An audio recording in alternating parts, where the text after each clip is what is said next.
Hi there, my name is Kat DeRocha, and I am a Writing Center tutor at Belmont's Learning Centers. And today I'm going to be talking about how to write outlines. And this can look like for any essay that you're writing, whether it's an argumentative paper, a research paper, and really for any kind of style you're writing it, whether it's APA, Chicago, MLA, etc. So let's go ahead and dive right in.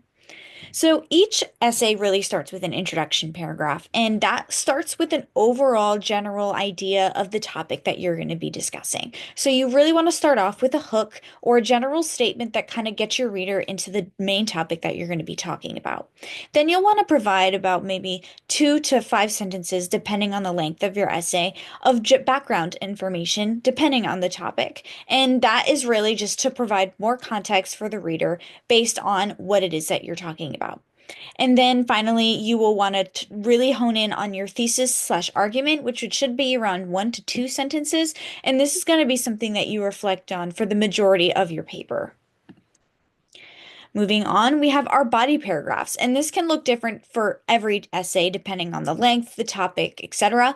Usually you'll have around 3 to 5 body paragraphs, and you'll want to start with an intro sentence or a transition sentence depending on which body paragraph you're talking about.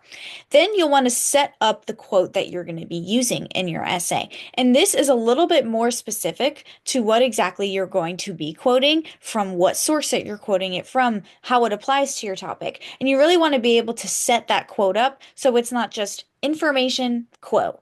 That way it flows a lot better. And then you'll want to have your in-text citation. Following that, you'll want to have a good amount of analysis of that quote. And that's something that I see as a tutor that some people tend to lack, is that good in-depth analysis. And the best way to do that is to always reflect upon your argument and to always include how it really supports your thesis. And then finally, you'll want to have just a kind of general closing statement or transition into the next body paragraph.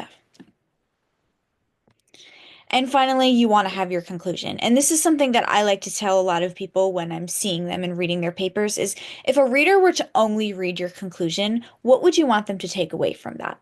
So you'll really want to summarize your main points that you made starting from your intro throughout the rest of your essay. And then you'll want to rewrite that thesis for it to sound a little different, obviously, but to still hone in on that main idea that you really focus on throughout your entire essay.